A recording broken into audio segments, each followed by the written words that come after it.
Hi எல்லாரும் எப்படி இருக்கீங்க? எல்லாரும் ரொம்ப நல்லா இருப்பீங்கன்னு நினைக்கிறேன். இன்றைக்கி vlog மத்தியானத்துலேருந்து தான் ஸ்டார்ட் பண்ணுறேன்.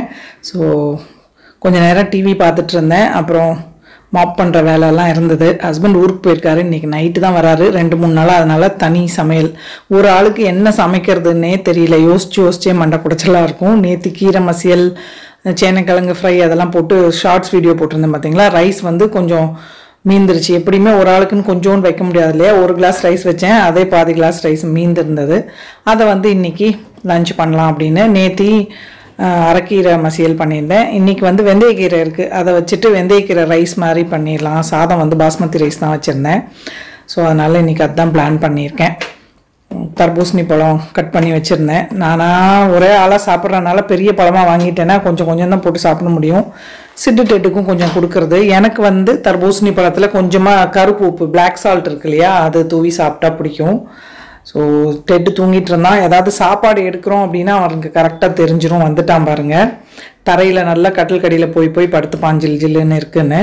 ஸோ இவனுங்களுக்கும் கொஞ்சம் தர்பூசணி பழம் கொடுத்துட்டு வேலை ஸ்டார்ட் பண்ணலாம் அப்படின்னு. இவங்க இருக்கனால ஆள் இல்லாத மாதிரி தெரியாது. அபியும் போயிட்டான். இவரும் 2-3 நாள் கன்னியாகுமரி ட்ரிப்பு போயிட்டாரு. இன்றைக்கி நைட்டு தான் வராரு. ஸோ அதனால் 2-3 நாள் நான் ஏதோ இப்படி சிம்பிளாக செஞ்சு சாப்பிட்டுட்ருக்கேன். இது வந்து இது ஜாம்நகர்லேயே அங்கே இருந்தப்போ அவங்க வந்து கட் பண்ணி பிளேட்டில் வைப்பாங்க இல்லையா, ஸ்லைஸ் போட்டு அதில் வந்து இந்த மாதிரி கருப்பு உப்பு தூவி தருவாங்க. எனக்கு சாட் மசாலா ஃப்ளேவர் அவ்வளோவா பிடிக்காது. அதை விட வெறும் பிளாக் சால்ட் மட்டும் தூவி சாப்பிட்டு பாருங்கள், சூப்பராக இருக்கும். நல்லா ஜில்லுன்னு அந்த பழத்து கூட அந்த கருப்பு உப்பும் சேர்த்து சாப்பிட்றப்ப வேறு லெவலில் இருக்கும். ஜூஸ் அவ்வளோவா போடுறத அவாய்ட் பண்ணிட்டேன் இப்போல்லாம். ஏன்னா சக்கரை போடாமல் ஜூஸ் குடித்தா அவ்வளோவா பிடிக்கிறது இல்லை. பழம் அப்படியே சாப்பிட்டா இனிப்பாக தான் இருக்குது. அதனால் இந்த மாதிரி பிளாக் சால்ட் போட்டு சாப்பிட்டீங்க அப்படின்னா சூப்பராக இருக்கும். நம்ம ஜூஸ் போட்டோம்னா வடிகட்டி அந்த ஃபைபர் எல்லாம் போயிடும். அதனால் முக்கால்வாசி பழமாக சாப்பிட்றதே நல்லது அப்படின்னு இப்போல்லாம் பழமாகவே சாப்பிட்றது. ஸோ சாதத்துக்கு தொட்டுக்க உருளைக்கிழங்கு ஃப்ரை பண்ணிக்கலான்னு. எனக்கு உருளைக்கிழங்கு ரொம்ப பிடிக்கும். ஆக்சுவலாக ரொம்ப சாப்பிடக்கூடாதுன்னு சொல்லுவாங்க. ஆனாலும் நான் மட்டும்தானே இருக்கேன். ஸோ ஒரே ஒரு சின்ன சைஸ் உருளைக்கிழங்கு தான் எடுத்திருக்கேன். அதை வந்து தோல் சீவிட்டு நீளமாக கட் பண்ணியிருக்கேன்.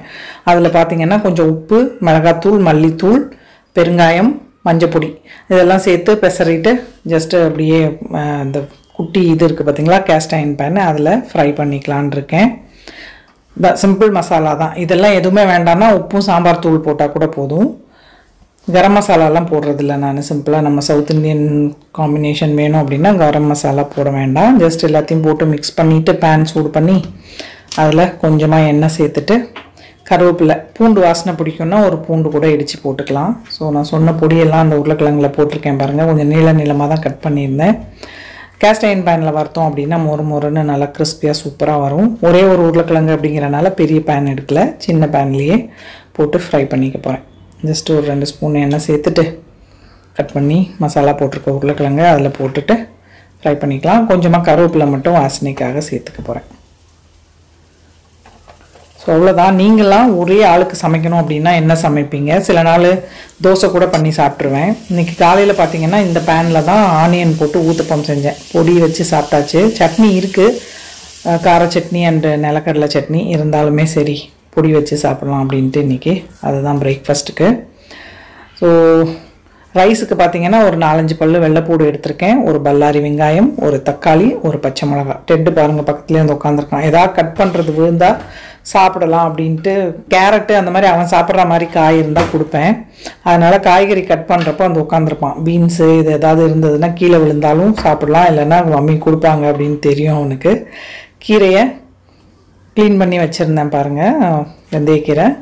ஸோ ஃபுல்லாக வந்து சேர்க்க போகிறதில்ல, கொஞ்சோண்டு சாதம் தானே. அதனால் ஒரு 2-3 கைப்பிடி அளவுக்கு எடுத்து கட் பண்ணிவிட்டு அலசிட்டு இது பண்ணிக்கலாம். இந்த மாதிரி டப்பாவில் மேலே அப்புறம் அடியிலையும் டிஷ்யூ போட்டு வச்சோம் அப்படின்னா ஒரு 10 நாள் வரைக்குமே கூட கீரைங்கள்லாம் ஒன்றும் ஆகாமல் நல்லாவே இருக்குது. நடுவில் ஒரு தடவை திறந்து உருளைக்கிழங்க கிளறி விட்டுறேன். ஸோ பேன் வச்சுட்டு இதில் இப்போது எண்ணெய் சேர்த்துக்கலாம். ஸோ இந்த இடம் அந்த இது வச்சுருந்தேன் பார்த்திங்களா, லேசி சூசன், அது பார்த்து போர் அடிச்சிருச்சு. அதனால் மாற்றிடலான்னு. ஏற்கனவே இந்த ஸ்டாண்டெல்லாம் இருந்தது தான். ஸோ இப்படி கொஞ்ச நாள் வச்சு பார்க்கலாம் அப்படின்ட்டு லேசி சூசன் எடுத்து உள்ளே வச்சுட்டு இன்றைக்கி இந்த ஸ்டாண்டில் செட் பண்ணியிருக்கேன். அதை தாளித்தது பார்த்திங்கன்னா கடுகு, உளுத்தம்பருப்பு, கடலைப்பருப்பு, கொஞ்சமாக ஜீரகம், சோம்பு இதெல்லாம் தாளிச்சிருக்கேன். இது கூடவே முந்திரி பருப்பு ஆப்ஷனல் தான். அப்புறம் ஒரு 5-6 வெள்ளைப்பூடு பல் பொடியாக கட் பண்ணது அதையும் சேர்த்துட்டு ஜஸ்ட்டு பூண்டு வந்து கொஞ்சம் லைட்டாக கோல்டன் ப்ரௌன் ஆறக்கு வதக்கிட்டு இது கூட இப்போது ஒரு பல்லாரி வெங்காயம், ஒரு பச்சை மிளகா, கொஞ்சம் கருவேப்பிலை இதுவுமே கூட கண்ணாடி பதம் ஆற அளவுக்கு வதக்கிடலாம். சிம்பிளான ரைஸ் டிஃபன் பாக்ஸுக்கெல்லாம் வச்சு கொடுக்கறதுக்கு ரொம்ப நல்லாயிருக்கும். இது கூடயே கூட நீங்கள் உருளைக்கிழங்கு இல்லைன்னா வேக வச்ச பட்டாணி அதெல்லாம் சேர்த்து செஞ்சாலுமே ரைஸ் வந்து சூப்பராக இருக்கும். ஸோ கீரை சேர்த்துட்டு அது கூடவே கொஞ்சமாக மஞ்சத்தூள், காஷ்மீரி ரெட் சில்லி பவுடர், ரொம்ப காரமாக செய்ய போகிறதில்ல, ஒரு டீஸ்பூன் அளவுக்கு மல்லித்தூள், கரம் மசாலா வேணும்னா சேர்த்துக்கோங்க. நான் வந்து இன்றைக்கி கரம் மசாலாலாம் சேர்க்கல, இவ்வளோ தான் மசாலாவே. ஸோ இது கொஞ்சம் வதங்கினதுக்கப்புறமா இந்த ஸ்டேஜில் தக்காளி சேர்த்துக்கிறேன். தக்காளி வந்து எனக்கு ரொம்ப குழஞ்சி வேகணும்னு இல்லை, சாப்பிட்றப்ப வாயில் தட்டுப்படணும் அப்படிங்கிறனால இந்த ஸ்டேஜில் தக்காளி சேர்த்துருக்கேன். கொஞ்சமாக இதுக்கு தேவையான உப்பும் சேர்த்துக்கலாம். உங்களுக்கு நல்லா தக்காளி வதங்கி வேணும்னா வெங்காயம் வதங்கினதுக்கப்புறம் தக்காளியும் வதக்கிட்டு அதுக்கப்புறமா கூட நீங்கள் கீரை மசாலா எல்லாம் சேர்த்துக்கலாம். ஸோ இதையுமே கூட நல்லா கொஞ்சம் இது ஆற அளவுக்கு பச்சை வாசனை இல்லாத அளவுக்கு தக்காளியும் வதங்கினதுக்கப்புறமா வேக வச்சு வச்சுருந்த ரைஸு கொஞ்சமாக நெய் வாசனைக்கு, இதுவும் ஆப்ஷனல், சேர்த்துட்டு நல்லா ஒரு 2-3 நிமிஷம் கிளறி இறக்கிட்டோம் அப்படின்னா சூப்பரான மேத்தி ரைஸ் ரெடி. வெந்தயக்கீரை சாதம் தான். ஸோ நான் சொன்ன மாதிரி உங்களுக்கு பட்டாணி அதெல்லாம் பிடிக்கும் அப்படின்னா நீங்கள் அது கூட பட்டாணியும் சேர்த்துக்கலாம். சிம்பிளாகவே நல்லாயிருக்கும். டிஃபன் பாக்ஸ்லலாம் வச்சு கொடுத்தங்கனாலும் பசங்க வந்து விரும்பி சாப்பிடுவாங்க. அந்த கீரையோட கசப்புத்தன்மைலாம் சுத்தமாக தெரியாது. ஸோ அவ்வளோதான், கமன்னு நமக்கு ரைஸ் ரெடி ஆகிடுச்சு. மல்லியில் தூவிட்டு மிக்ஸ் பண்ணிவிட்டு சர்வ் பண்ணிக்கலாம். நான் இன்றைக்கி இது கூட பார்த்தீங்கன்னா நல்லா கட்டி தயிருக்கு மேலே கொஞ்சமாக வறுத்து பொடிச்சு ஜீரகத்தூள் சேர்த்துக்க போகிறேன். அதுக்கு பதில் நீங்கள் தயிர் பச்சடி வச்சு கூட சாப்பிடலாம். ஸோ வெயில் அப்படிங்கிறனால தயிர் நல்லா கட்டியாக இருக்குது பாருங்கள், அதில் கொஞ்சமாக ஜீரகத்தூள் சேர்த்து எடுத்திருக்கேன். கூடவே முறுமுறுன்னு வறுத்த உருளைக்கிழங்கு. அவ்வளோதான், உட்காந்து சாப்பிட்டுட்டு திருப்பியும் டிவி பார்த்து டைம் பாஸ் பண்ண வேண்டியது தான். ஹோப் இந்த வீடியோ உங்கள் எல்லாருக்கும் பிடிச்சிருக்கும் அப்படின்னு நினைக்கிறேன். பிடிச்சிருந்தா லைக், ஷேர் அண்ட் சப்ஸ்கிரைப். இவ்வளோ நேரம் இந்த வீடியோ பார்த்தவங்க எல்லாருக்கும் என்னுடைய நன்றி, வணக்கம். Love you all.